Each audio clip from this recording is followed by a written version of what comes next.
आरतियाँ तो आपने बहुत सारी देखी होंगी और भक्त भी आपने बहुत सारे देखे होंगे।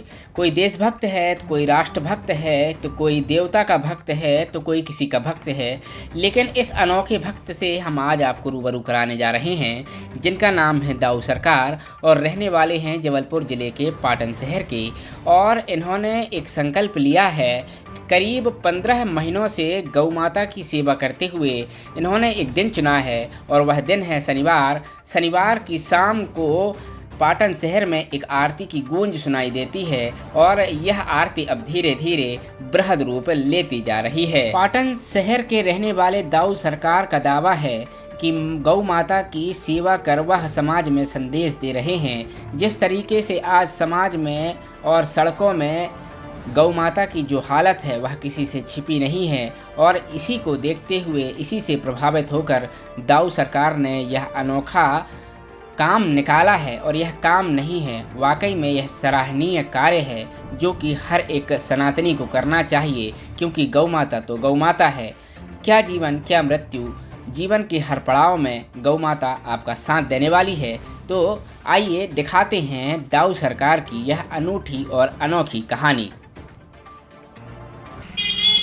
गौ माता महाआरती महायज्ञ प्रत्येक शनिवार को 15 महीने हो गए हैं और इसका उद्देश्य यही है कि गौ माता में जागरूकता, लोगों के मन में आस्था जो है वह जागे और देश की सुख समृद्धि एवं देश भारत की जनता, विश्व की जनता की मंगल कामना। और सबसे पहले मैं आज ये बोलना चाहूँगा कि हमारे आचार्य विद्यासागर जी महाराज को मैं विनयान्जलि अर्पित करता हूँ, जिन्होंने गौवंश की रक्षा के लिए देश में बहुत सारी गौशालाएँ खुलवाई हैं और गौ संरक्षण के लिए प्रयास करते हैं। तो मैं यही सभी लोगों से कहना चाहता हूं कि विद्यासागर जी महाराज की विनयान्जलि तभी अर्पित होगी जब सभी लोग उनके द्वारा जो गौ के लिए कार्य किए गए हैं और उनकी बताए हुए मार्ग पर चलें तो सही विनयान्जलि शामिल होगी। और मैं गौ माता की महाआरती में मैं सदैव यही कहता हूं कि गौ माता को राष्ट्र माता घोषित किया जाए और भारतीय मुद्रा में उनको स्थान दे, और शासन प्रशासन धर्म गुरुओं सबसे मेरा यही निवेदन है इस कार्य को जागरूकता बढ़ाइए, उसको आगे बढ़ाएं और गौ माता के लिए आराध्य बनाए जाएँ जिससे गौ संरक्षण हो सके। राष्ट्र माता गौ माता की महाआरती जो कि दाऊ सरकार के द्वारा आयोजित की जाती है, लगभग 1.5 साल हो गए हैं गौ महाआरती को करते हुए। प्रत्येक शनिवार को गौ महाआरती होती है।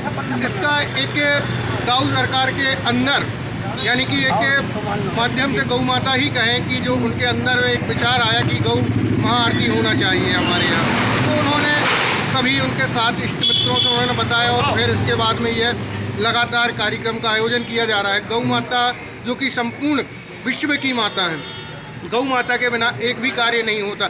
आज हमारे घर में अगर किसी भी प्रकार का पाठ्य पूजन होता है तो सर्वप्रथम गोबर से लीपा जाता है, फिर गोबर के गणेश बनाए जाते हैं, इसके बाद दूध दही का उपयोग किया जाता है। तो हर अनुष्ठान में सबसे पहले गौ माता को ही आगे रखा जाता है और सभी देवी देवताओं का गौ माता में वास होता है, इसीलिए गौ माता को सर्वप्रथम माना गया है। और जिस प्रकार से आपको याद होगा श्री कृष्ण भगवान गौ माता को चराने जाते थे, इसलिए उनका नाम गोपाल दिया गया था, जो यशोदा मैया ने दिया था। तो गौ माता को हमारी राष्ट्र माता घोषित होना चाहिए, जो कि प्राचीन काल से चली आ रही है परंपरा। गौ माता ही हमारी राष्ट्र माता है और गौ माता के बगैर किसी भी जीव का तरण तारण नहीं होता है।